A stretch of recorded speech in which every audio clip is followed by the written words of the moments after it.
दिल्ली के एक पुराने मोहल्ले की तंग गलियों में एक छोटी सी चाय की दुकान थी। गुलाब की चाय।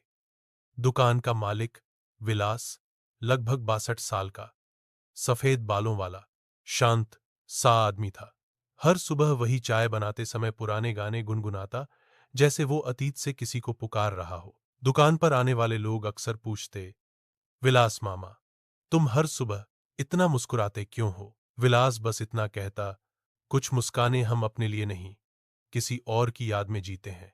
किसी को नहीं पता था कि विलास की ये मुस्कान दरअसल एक इंतजार थी। 45 साल पुराना इंतजार। छन कुबेकचिर शिपको लखनऊ। विलास तब 17 साल का था। एक साधारण लड़का। उसी मोहल्ले में रहती थी आरती, 16 साल की, सपनों से भरी, हौंसती हुई आंखों वाली लड़की। आरती का हंसना विलास की दुनिया था। वे दोनों अक्सर छुपकर रेलवे स्टेशन की बेंच पर बैठते, बात करते और एक दूसरे के सपनों में खो जाते। दोनों साथ पढ़ाई करने का सपना देखते और शादी का भी, मगर एक डर भी था। आरती के पिता फौजी थे और विलास सिर्फ एक चाय बेचने वाले का बेटा। फिर एक दिन आरती ने कहा, विलास, अगर कभी मैं दूर चली जाऊं, तुम मेरे लिए लिखोगे? विलास बोला, तुम चली भी गई तो मैं चिट्ठियां भेजता रहूंगा, बस तुम पढ़ती रहना। फिर एक दिन आरती का परिवार अचानक ही पोस्टिंग की वजह से शहर छोड़ गया। जाने से पहले उसने केवल इतना कहा, मैं वापस आऊंगी, तुम इंतजार करना। आरती गई और विलास ने चिट्ठियां भेजनी शुरू कर दी। पहला महीना, चिट्ठियों के जवाब आए। फिर धीरे धीरे चिट्ठियां लौटने लगीं। Address not found. लेकिन विलास नहीं रुका। वह हर महीने एक चिट्ठी लिखता रहा। 1 साल, 2 साल, 10 साल, 20 साल। लोग कहते थे, आरती मरी या जिंदा, कोई नहीं जानता। अभी तक चिट्ठियां भेजते हो? विलास बस मुस्कुराता और कहता, इश्क में हिसाब नहीं होता, उम्मीद होती है। 45 साल बाद 2024। चाय की दुकान अब मशहूर थी।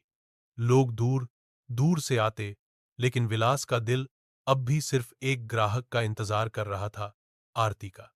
एक दिन दुकान के बाहर एक बूढ़ी औरत गाड़ी से उतरी। थके कदम, हाथ में लकड़ी की छड़ी, लेकिन आंखें उसी तरह मुस्कुराती हुई जैसे कभी 16 की उम्र में थीं। वह चाय का कप लेकर धीमे से बोली, तुम्हारी चाय आज भी वैसी ही है विलास। विलास के हाथ से कप छूटते छूटते बचा।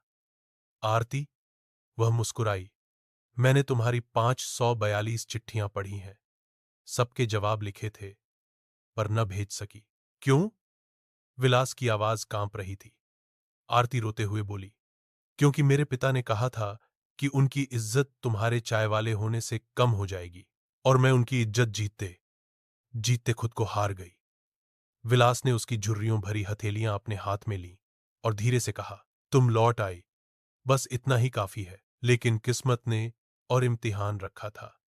आरती कैंसर से लड़ रही थी। डॉक्टरों ने कहा, कुछ ही महीने बचे हैं। विलास ने उसकी आखिरी चाय खुद हाथ से बनाई, दुकान बंद की और अगले 3 महीने तक आरती को चिट्ठियां पढ़कर सुनाता रहा। वो सारी चिट्ठियां जो उसने कभी भेजी थीं।